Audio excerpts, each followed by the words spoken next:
Philippe, ça va être ton tour de parler, puis après on se fera un petit coup de musique avec Miuma, si Miuma en est d'accord. Faut juste que tu remettes ton micro, je crois. Ça y est, c'est remis. Ouais, je te l'ai remis, ouais, c'est bon. Toi, tu viens nous parler, après la permaculture et puis une sorte de vision un peu artisanale low-tech, toi, tu viens nous parler un peu du high-tech, non, c'est ça? Oui, on peut voir comme ça. Ce que tu veux. Dans le chrono, sacré défi. Hein. Bonne chance, je te laisse. Donc oui, high-tech, que se passe-t-il avec cette crise? On a l'impression qu'on veut nous conduire vers une société de contrôle et après ça, transhumaniste. Et tout est décrit dans les livres de Klaus Schwab. La 4e révolution industrielle, paru il y a plusieurs années, et la grande réinitialisation, paru plus récemment. Et donc, on a vraiment l'impression qu'on est en train de tomber dans un piège.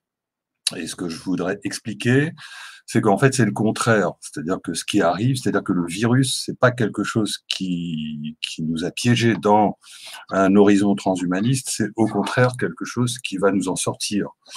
Parce que s'il n'y avait pas eu ce virus, on y allait de toute manière. C'était décrit, mais à l'horizon 2030. Hein, c'était pas prévu aussitôt. Ce qui s'est passé, c'est que ce qui aurait dû se passer s'il n'y avait pas eu le virus, c'est qu'on serait rentré dans le grand marché des objets connectés en ce moment même. Hein. Et ce grand marché des objets connectés, ça consiste à équiper chacun d'entre nous d'un identifiant numérique mobile, pas d'un QR code, de quelque chose de plus qui existe déjà, de plus évolué, qui nous permet d'être repérés partout où on va par la 5G et les objets connectés. À quel intérêt ça a? Ben, ça peut amener énormément de services, c'est-à-dire que vous baladez dans une ville ou n'importe où et ce que vous avez en poche interagit avec le cloud et les services que vous avez achetés pour vous aider dans tout ce que vous faites, pour vous aider à trouver tout ce que vous cherchez ou même ce que vous cherchez pas. Et on peut même envisager quelque chose qui va pas rester longtemps dans la fiction et qui est que, par exemple, une aide pour trouver toutes les personnes qui peuvent vous intéresser pour provoquer le hasard des rencontres, que ça soit professionnel ou amoureuse, etc. C'est quelque chose que je peux imaginer en tant qu'ingénieur en intelligence artificielle, j'aurais pu bosser là-dessus. Et plein d'autres applications extrêmement intéressantes, pas du tout toutes aliénantes, certaines aliénantes, d'autres non, et on serait naturellement entré là-dedans, ça aurait pris du temps. À partir du moment où on ne suspecte pas qu'une technologie peut être utilisée à des fins qu'on nous cache, à des fins malignes, il n'y avait aucune raison que cet identifiant mobile, hein, qui va être tout petit, qu'on portera en poche, qui pourra même remplacer à terme le portable, qu'il ne se généralise pas, et c'est d'ailleurs ce qui s'est passé pour le portable, donc ça aurait pu arriver pour cet identifiant. Et à ce moment-là, on aurait fini par payer avec, et on serait vraiment rentré dans le transhumanisme avec petit à petit l'Internet des corps humains, c'est-à-dire que le numérique qu'on a adopté à l'extérieur, sur nos vêtements, dans nos poches, nos lunettes, etc., finit par rentrer à l'intérieur de nos corps. Vous avez tous entendu parler des puces sous la peau, des implants dans le cerveau, des nanotech, etc., à l'intérieur du corps. Bon. Et moi, ce que je dis, c'est qu'en fait, ça, c'est un programme qui vient de se saborder. Parce que au lieu de nous amener vers ça, en tombant réellement dans le piège qui consiste à faire passer d'abord les applications utiles et super intéressantes et ensuite seulement le contrôle, on nous impose d'emblée le contrôle parce qu'il y a comme une sorte de panique. On veut absolument nous amener à toute vitesse vers le contrôle et donc finalement on a une réaction et d'ailleurs notre groupe, enfin un autre monde, c'est une expression de cette réaction qui est extrêmement stimulante pour construire ce nouveau monde. Et quel est ce nouveau monde? C'est le monde où l'homme s'éveille à la véritable nature de sa réalité et de l'humain.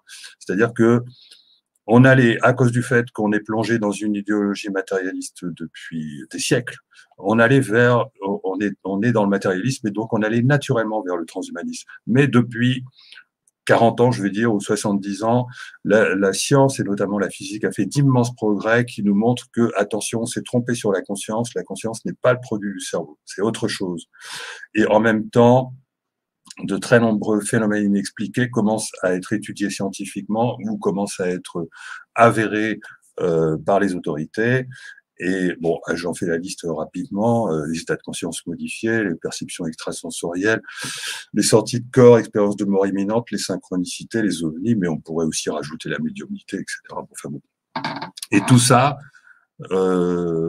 converge en fait avec des résultats de la physique qui nous montrent qu'on ne peut pas comprendre le réel en partant de la matière, parce que lorsqu'on étudie bien les choses, et là je ne vais pas creuser, on s'aperçoit que l'espace, le temps et la matière n'existent pas, que ce sont des propriétés de la conscience, que la conscience reconstruit à partir d'un univers d'information qui a d'autres dimensions que les dimensions apparentes. Et d'ailleurs, c'est la raison pour laquelle de grands scientifiques font même appel à la théorie de la simulation. Mais la théorie de la simulation, elle a le problème qu'on peut avoir le simulateur, du simulateur, du simulateur, du simulateur. On n'en finit jamais. Or, si on remplace le simulateur par la conscience, on a résolu le problème. Et donc, voilà. Et donc, on a une super perspective d'un nouveau futur où on va creuser cette question de la conscience. Qu'est-ce que c'est que la conscience ? Et d'où viennent toutes ces perceptions, et où on va comprendre des choses extraordinaires et merveilleuses qui sont liées justement à toutes ces expériences inexpliquées. Moi-même, j'ai commencé à beaucoup écrire là-dessus et même à faire des ateliers sur la synchronicité, par exemple, mais aussi sur la participer à des ateliers sur l'intuition. Mais il y a bien d'autres choses à faire et je m'aperçois qu'avec les amis avec lesquels on se réunit aujourd'hui à travers des collectifs et qui sont des gens de cœur avec qui on a vraiment envie de reconstruire, eh bien, c'est justement un terreau vraiment passionnant pour réaliser toutes ces expériences qui vont nous permettre petit à petit de découvrir et de développer surtout le potentiel de notre conscience. Et donc, je vais terminer là-dessus. Moi, en physique, je fais des publications pour montrer que notre espace-temps n'est pas tel que les physiciens le décrivent généralement, c'est-à-dire un univers bloc où notre vie serait comme gravée dans le marbre. En fait, ma seule différence avec la physique mainstream, c'est que je dis, OK, ça c'est vrai, mais ça n'est pas gravé dans le marbre. C'est-à-dire que le multivers nous appartient, notre vie future, notre futur est déjà réalisé, mais qu'il est comme la trajectoire d'un GPS. Et que donc cette trajectoire peut changer. Et comment est-ce qu'elle change? Eh bien, on peut montrer en physique que, en fait, elle va changer non pas par la causalité, non pas par le mental, mais par la vibration. Si on fait vibrer. Et comme l'espace n'existe pas, en fait, il faut attribuer ce qu'on appelle les dimensions supplémentaires de l'espace à la conscience. Et comme c'est vibratoire, il ne s'agit pas de choses qui sont du domaine du mental, il s'agit de l'émotionnel.